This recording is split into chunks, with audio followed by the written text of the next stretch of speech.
good afternoon. And again, thank you for being here. Appreciate you. Sorry for being a couple minutes late.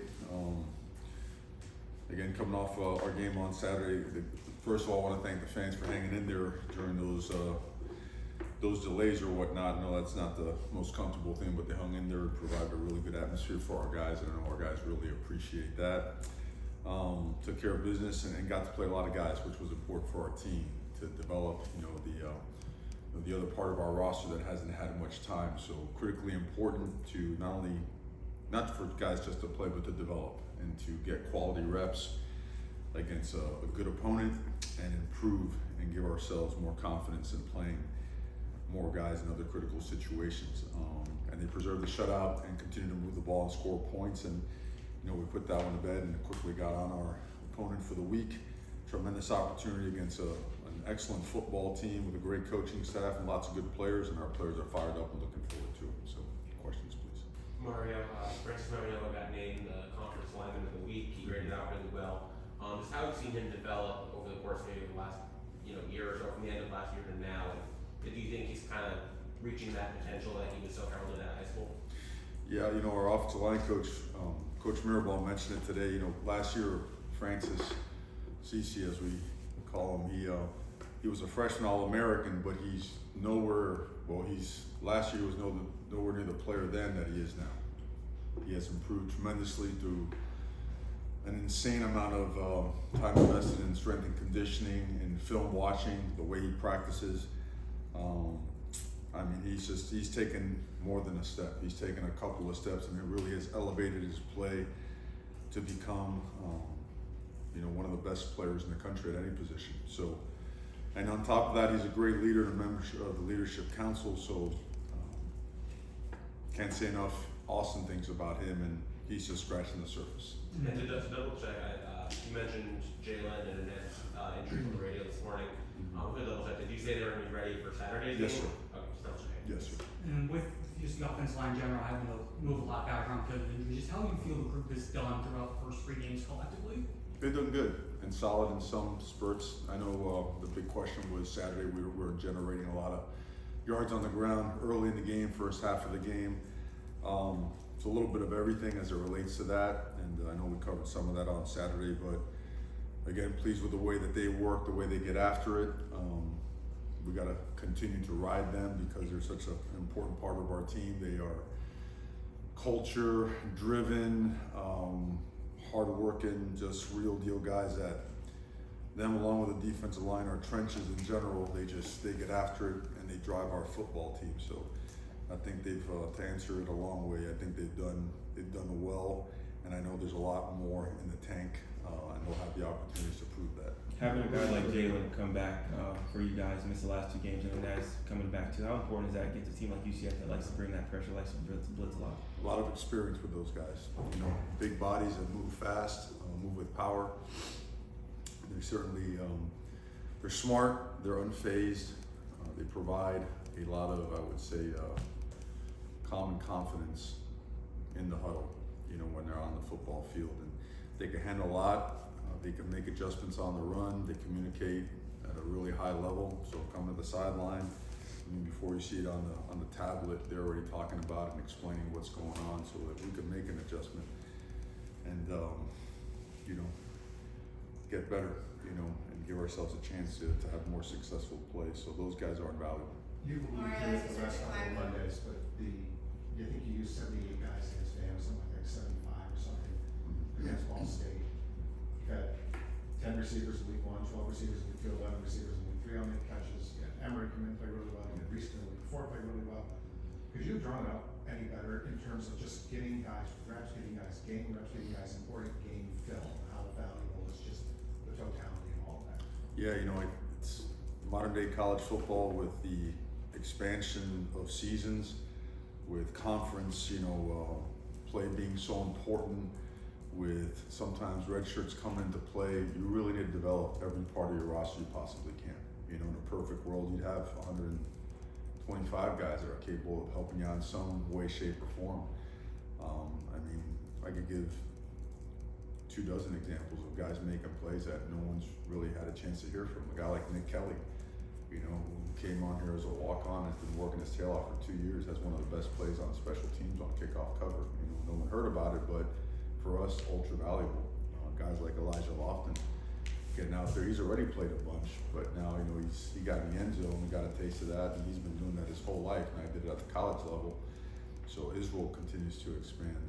I mean, it goes on and on and on. Went to Armando Blunt, you know, Justin Scott, Cole McConaughey, all those young defensive linemen getting in there and getting a whole bunch of reps, man. It's invaluable, and again, it was a big area of emphasis for our staff to develop our roster and get those young guys ready to play, and they did, and they responded. They responded much better this week than the week before. Mario, as you start to climb the rankings and getting all this attention, you know, just nationally, what are you telling the players in order to stay focused, knowing there's still a lot of football games left to play?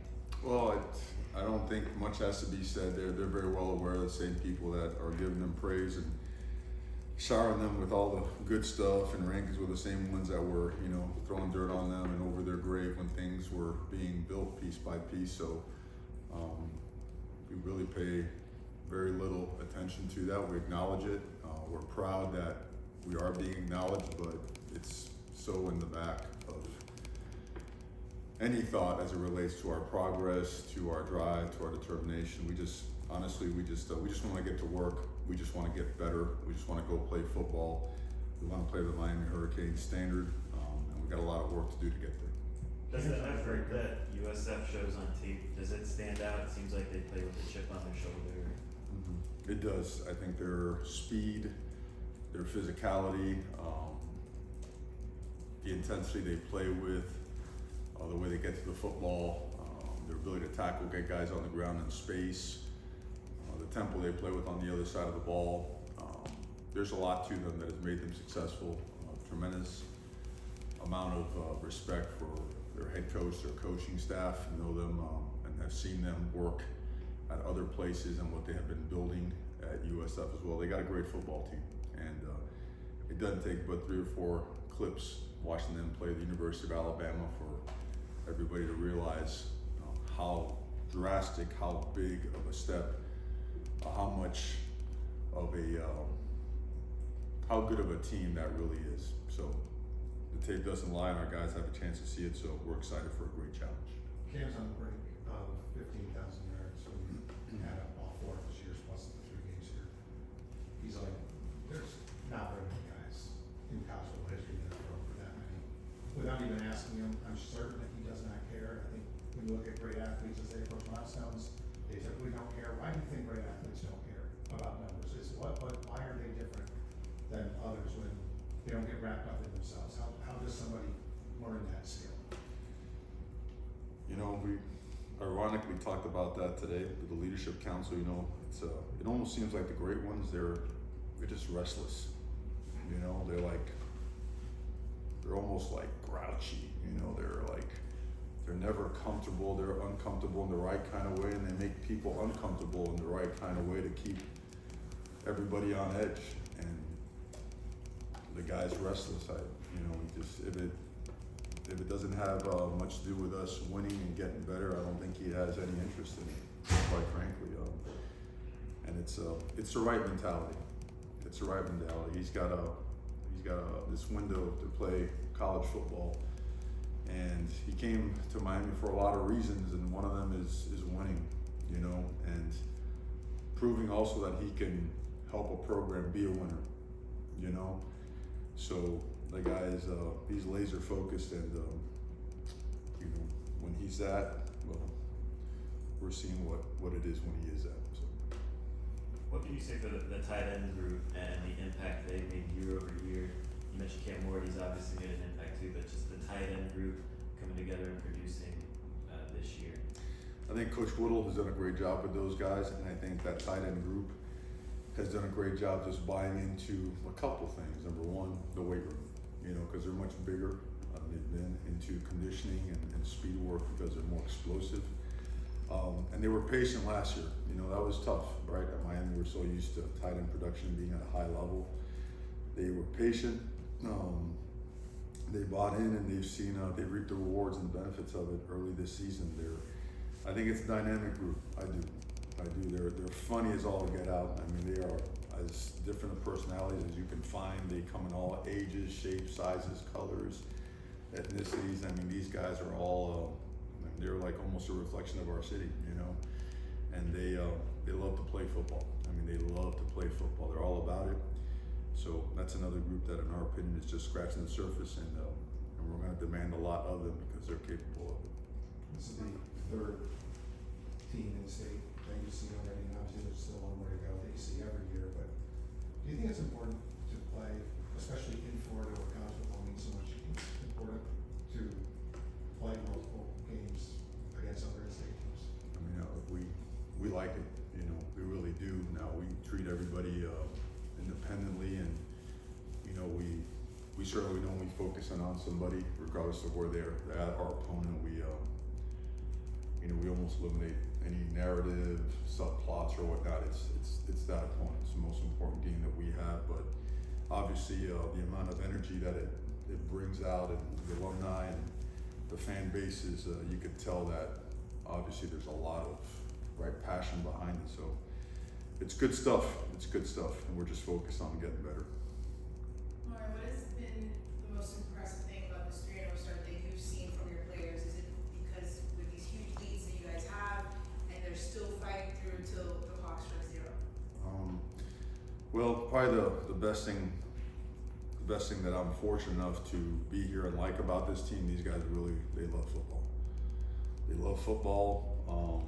You could throw a lot at them. You could confront them with work. You could confront them with constructive criticism and feedback, and this is the way we're gonna do it, this is what we have to do. And they just take it, and they take complete ownership. And they have demonstrated that they have great leadership qualities, and they have demonstrated that by leading this football team. You know, I think all the credit needs to go to the players. Mario, it seems like, I don't have the number in front of me how often you guys rush 4 versus, you know, bringing extra men to blitz, but it seems like you guys are able to really, you know, get pressure with just, you know, 4 down linemen. How much does that free you guys up to, you know, in coverage and just create more possibilities for the defense that you are able to get pressure with just the defensive line? Well, I think obviously it's helpful when you could do that, because coverage is, you know, you have one extra, right? But I also think that because we're so versatile and so multiple on defense, that, you know, as an offensive line, you want to settle in and be able to point things out, call things out, give a direction to protection and whatnot. And I think when Coach Guidry does what he does, it keeps people on edge, it keeps people guessing. You disguise coverages, you disguise, you know, which way you're rotating that secondary. It makes it difficult, you know. So besides the speed and the power of some of our guys up front, when you keep people guessing and maybe a little bit not as confident in some of the you know, things they're doing, it comes together nicely. And so far we've had success. And then watching film, we saw yesterday, there's so many things we can improve on. You know, we could be an unbelievable front, and I know Coach Taylor, you know, Coach Salavea, all these guys are working their tails off to make sure that we take that next step. And moving forward, offensive lineman yourself, I mean, over the year and a half of working with Coach Guidry, how much have you seen, like, him bring different blitzes, different, you know, packages like that? You said, okay, that's interesting. That'll mess some people up. You know, that'll get people, you know, mixed up and stuff. Yeah, well, this staff has a lot of experience, so I think you would really like and appreciate some of the off-season work when we clinic each other, when we go on the road and spend time networking with some NFL teams, and start drawing up, hey, this is what really hurts us. Let me show you what hurts you, and then just exchange information, assessments.